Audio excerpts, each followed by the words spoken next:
Welcome to Chennai kitchen. இன்றைக்கி நம்ம சேனலில் சமைக்க போகிறது மஷ்ரூம் கிரேவி.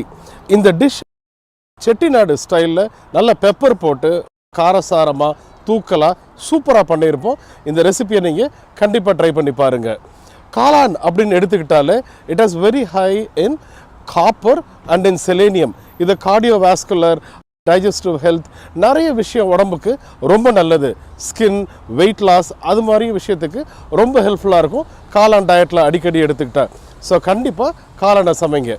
அதே இடத்துல காளானை தெரிஞ்ச கடையில் போய் நல்ல காளானாவே பார்த்து எடுங்க. ஜென்ரலாக ஒயில்டில் எடுக்கிற காளான் ஒயில்டுனா நம்ம காட்டிலையோ இல்லை மரத்துலையோ வளர காளானை நம்ம எடுத்துகிட்டு குக் பண்ணும் போது எல்லா காளானும் நல்லா இருக்குன்னு சொல்ல முடியாது. சில காளான் அதில் உடம்புக்கு கெடுதியும் இருக்குது. ஏன் சர்டன் பர்சன்டேஜ் ஆஃப் காளான் பாய்ஸ்னஸும் கூட. எதுக்கு ரிஸ்க் எடுத்துக்கிட்டு தெரிஞ்ச கடையில் போய் நல்ல காளானை வாங்கி சமைப்போம். வாங்க அப்படி இன்றைக்கி நம்ம காளானை வாங்கி சமைக்க போவோம். இப்போ நம்ம மஷ்ரூம் ஷாப் பண்ணுறதுக்கு ஃப்ரெட்ரிக்கில் இருக்க காஸ்கோவுக்கு வரோம். இந்த காஸ்கோ ஸ்டோர் நிறைய இடத்துல இருக்குது. இன்றைக்கி நம்ம ஃப்ரெட்ரிக்னு ஒரு ஊருக்கு வரோம். இங்கே எல்லா ஐட்டம்ஸும் ஹோல்சேலாக இருக்கும். வீட்டுக்கு தேவையான எல்லா பொருட்களும் இங்கே இருக்கும். இப்போ நம்ம நேராக ப்ரொடியூஸ் செக்ஷனுக்கு போகிறோம். அங்கே ஒரு மஷ்ரூம் பேக்கெட் எடுக்க போகிறோம். இந்த மஷ்ரூம் வெள்ளை காளான் நல்ல பெரிய சைஸில் பெரிய பேக்கெட்டில் இருக்குது. நம்ம ஊர் ப்ரைஸ்க்கு கம்பேர் பண்ணும்போது 680 கிராம் 300 ரூபாய்க்கு வாங்கியிருக்கேன். இப்போ மஷ்ரூம் சமைக்க தேவையான பொருட்கள் லிஸ்ட் கீழே வீடியோ டிஸ்கிரிப்ஷன்லேயும் இருக்குது. ஒரு 400 கிராம் காளான், அதை சின்ன சின்னதாக இந்த மாதிரி நறுக்கிக்கிறணும்.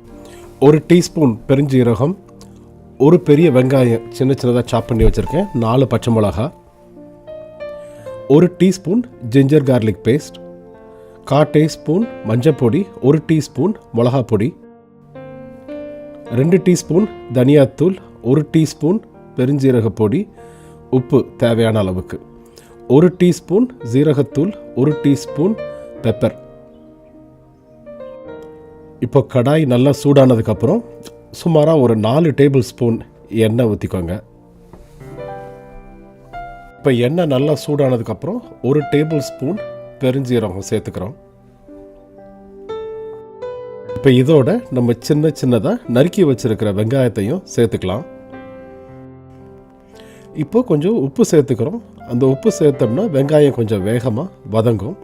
இப்போ நம்ம வெங்காயம் நல்லா வதங்கி ஒரு கோல்டன் ப்ரௌன் கலர் வர ஆரம்பிச்சிருச்சு. நம்ம வச்சுருக்கிற பச்சை மிளகாயும் இஞ்சி பூண்டு பேஸ்ட்டையும் அதோடு போட்டு எல்லாத்தையும் நல்லா கிளறி விடணும்.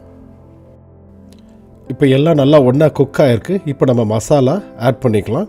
1/4 டேபிள் ஸ்பூன் மஞ்சப்பொடி, 1 டேபிள் ஸ்பூன் மிளகா பொடி, 1 டேபிள் ஸ்பூன் சோம்பு ஃபீனல் பவுடர், 2 டேபிள் ஸ்பூன் தனியா பவுடர்.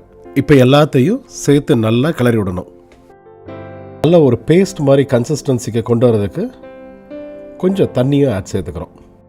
ரொம்ப இல்லை, நான் ஒரு 1/4 கப் தண்ணி சேர்த்துருப்பேன். இப்போ நம்ம கிரேவி பார்க்குறதுக்கே அழகாக இருக்குது. ஒரு நல்ல ஒரு கன்சிஸ்டன்சி ஸ்டேட்டுக்கு வந்துருச்சு. இப்போ இதில் நம்ம வெட்டி வச்சுருக்கிற மஷ்ரூம்ஸை காளானையும் சேர்த்துட்டு இப்போ எல்லாத்தையும் நல்லா கிளறி விடணும்.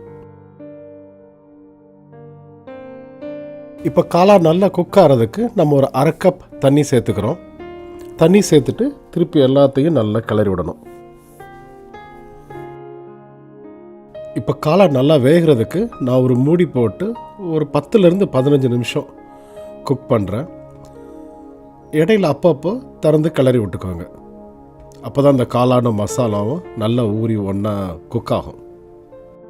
இப்போ நம்ம கிரேவி நல்லா குக்காகி ரெடியாக வந்துட்டுருக்கு. இப்போ இதோட நம்ம 1 டீஸ்பூன் ஜீரகத்தூள் போட்டு நல்லா கிளறி விடுறோம்.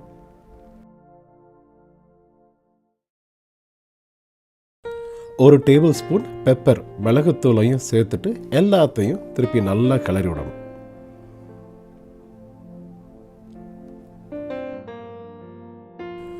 சுமாராக ஒரு 5 நிமிஷம் எல்லாம் நல்லா குக் ஆகட்டும். அப்பப்போ கொஞ்சம் கிளறி மட்டும் விட்டுக்கோங்க. இப்போ நம்ம டிஷ் ஆல்மோஸ்ட் ரெடி. இப்போ இறக்குறதுக்கு முன்னாடி கொஞ்சம் கறி லீவ்ஸ், கருவேப்பிலையும் சேர்த்துட்டு இப்போ எல்லாத்தையும் நல்லா மிக்ஸ் பண்ணி விட்டுட்டு இறக்க வேண்டியதான். அவ்வளோதான், நம்ம டிஷ் ரெடி. எல்லா மசாலாவும் நல்ல குக்காகி நம்ம மஷ்ரூம் சூப்பராக அப்படியே வந்திருக்கு.